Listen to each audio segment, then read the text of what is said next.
Let me give it a shout out to Emerald again and Poison. Poison. Wow, I don't want to die, by the way.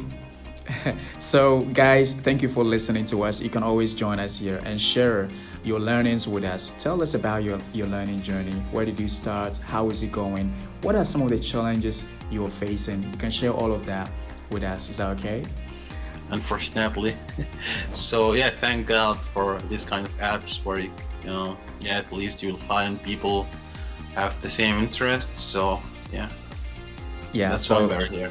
Yeah. it's great. It's great. That is where this app comes in handy because, again, like you said, when you're not surrounded by people who speak the language you're learning, which of course English, then it's so hard. You don't get the practice you're supposed to get in order to be fluent, or even you forget about the words you know, the vocabulary you know, because again, there's a saying that if you don't use it, then you lose it. So, Mm. yeah. Yeah, and I think like this problem happens with everyone. Like back when I was in Sudan, it's kind of the same thing. Like people saying it's like the second language, English in Sudan, but it's like really hard to find someone to talk to. You know, even like if you go to English center, just like people shy, it feels weird. It's just like it doesn't it didn't work for me, I would say. So I think technology really helped to overcome this kind of issues or challenges. Um, Yeah. thank for Tandem and all the other apps. Yeah, it does. It does. Like it really does, you know. Decades ago when, technology wasn't that advanced, of course, people had to travel to, places, other countries in order to learn languages. But now here we are, just at the comfort of your home and just with your device, you can just pop in and join parties, events, and have that kind of connection with people. And that, I think that is so amazing, right? That is so wonderful. And Tandem and other applications like Tandem are doing well. They're doing really well in terms of bringing people together, providing a platform for them to practice their English. I think that is super awesome. Yeah, I agree. I agree. And like I had this idea, you mean like when I was a bit younger, I thought I will never speak English if until I live in an English country. So this idea was holding my back for a really long time, for real. You know, I think a lot of people like also think that way, but I found out it's not the case, right? And I think also, yeah, thanks again for this kind of apps. And also I came across people who lived in English countries for a while, but they're not that good at the language. So it's not really about the where you live or where you're coming from or like your background. It's like more about this effort and time and how willing are you to uh, put all these kind of things into the process. Yeah. Wow, that is such a profound observation.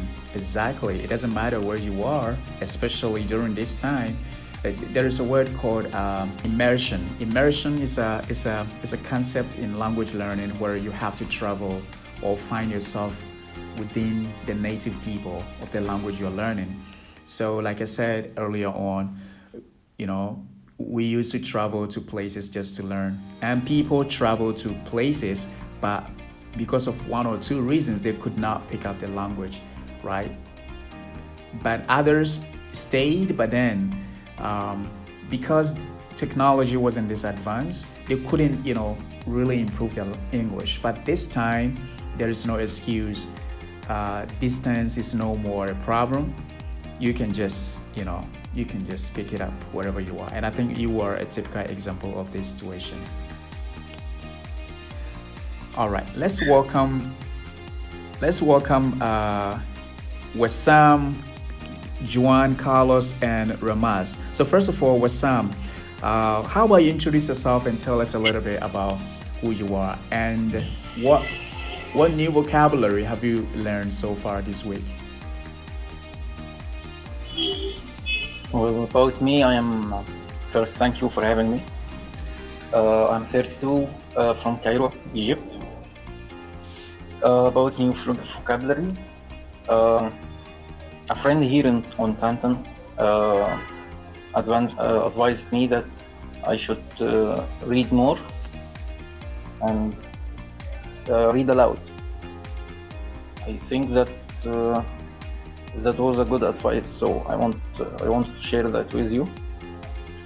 Also, he advised me of watching too many videos, so to be intensely using my brain in English language.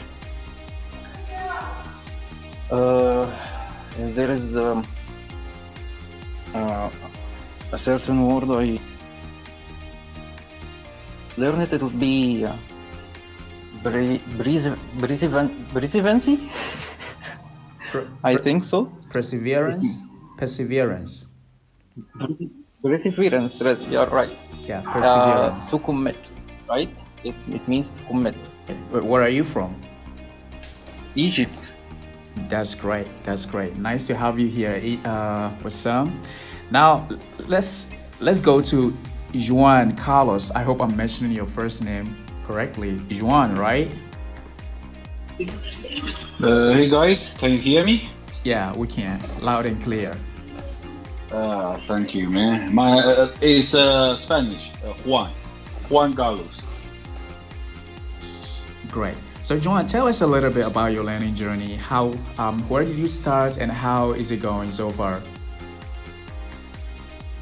No, it's just it's a different experience because I stopped using English like 10 years ago, so I didn't use it.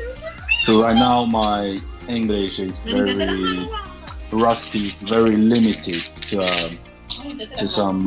It means the muscle memory is gone, so I need to reactivate to recapture that flow.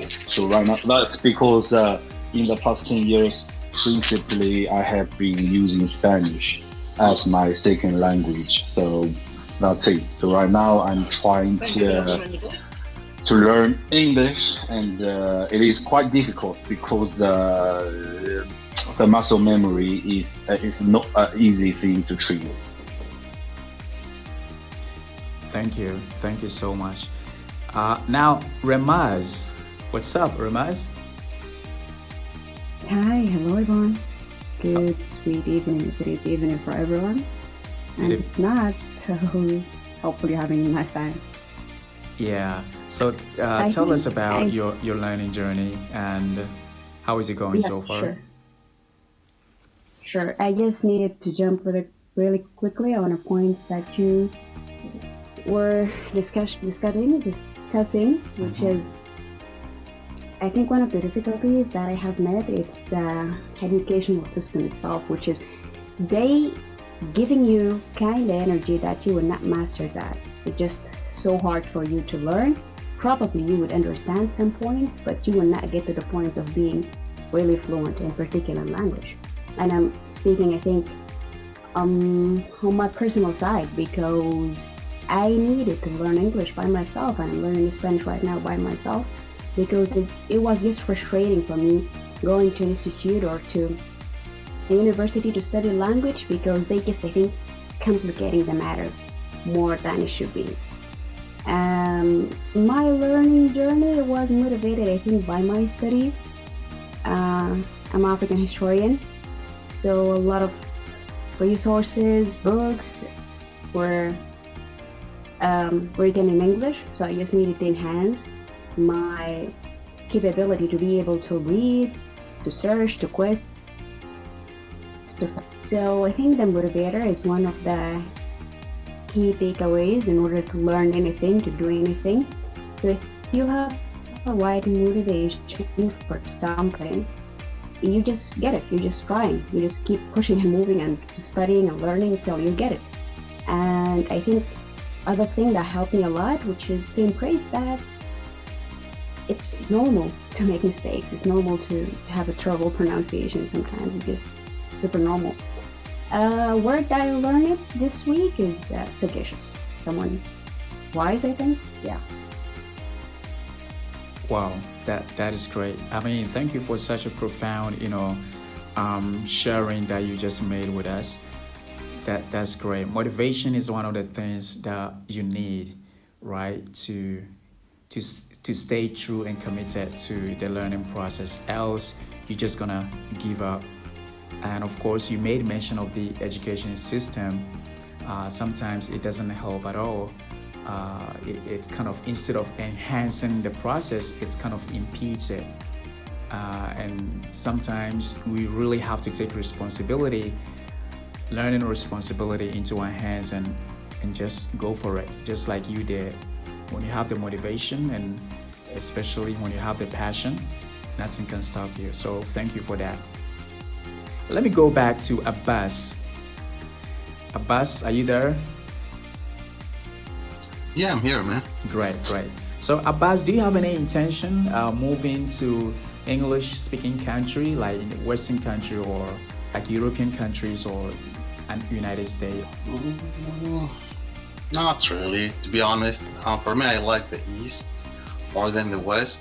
And if I have to move to the West, I think I'm gonna choose Australia. It's kind of, it's like Western country, but it's kind of in the East, right? So I think I'm an Eastern guy, and one of the reasons I think I resonate with the culture, like the Eastern culture, and also, I would like to learn Eastern language. Like, I think English is kind of enough for the West, but learning like something like Chinese or Japanese, that would be great for me. So Yeah, sure. The action, like you were taking action just to improve your English. Yeah, Friends is one of the highly recommended, series for those who are learning English. And I think it is because of the fun and the thrill that comes with it. It's so funny. And it's not because the English is it's kind of, it's not because the English is not difficult, but it's just because it's funny and so interesting. At your level, you might of course use subtitle, and probably the way they speak, they speak fast, so you might want to slow it down, or sometimes even pause to understand certain aspect. So it's all about your level as at now. So it's just going to take some time for you to really catch up to the level of the speed at which the native people speak, and also understand a lot about that particular series. So kudos to you, congratulations on trying just to be better. That's great. Are you here with Sam? Okay, now let me give a shout out to Emra again, Poison, and Lena. When you guys are available, you can join us, join us here, and let's talk, let's discuss about your language learning journey. Okay, Abbas. Yeah, what's up, bro? Yeah, great. So tell us a little bit about your purpose. What do you understand about your purpose and your passions? What are some of the things that interest you as a person? I think it's not the same. Like, I think every time I have like different interests, but right now I would say like entrepreneurship, starting a business, all about career in this global market, this kind of things. All about business, you can say. Wow, all about business. Yeah, I'm also kind of gravitated towards that. I mean, we have to get our finances right? So, and the best ways to do that is step into this area called entrepreneurship, starting a business, startup and stuff like that. I had too many ideas, but I would say some ideas like better than the others. I think this is like a first good step to come up with an idea, or there's actually many ideas, right? And I would say the second step, you should find like the fastest and the cheapest way to spend that much money up front or at the beginning. Also, like, you don't want to waste a lot of time on it without like certainty, right? I would say this is like the second kind of step, right? And after that, if you see any progress, yeah, you can go for it, go all in. And if you don't, yeah, you can come back again and start from the ideation or finding a new idea. Let's welcome Zainab. Hey everybody, What's up, Zainab? How are you? I'm good. How are you doing? I'm doing amazing, doing wonderful. That's good. And you're in Istanbul. It must be amazing for you. Yeah, it's amazing being in Istanbul. Which part are you staying? I'm in Ataşehir. Ataşehir. Okay, Asia side. Yeah, what about you? I'm close to Tuzla. Yeah. Yeah, Nice. we're at the same side. Istanbul is for me is a great city to live and to work also. If you have a job here, you are so lucky. Yeah, great. Enjoy the rest of your day, and of course, have a wonderful weekend. And go out there and live fully to the purpose of your life. Bye bye.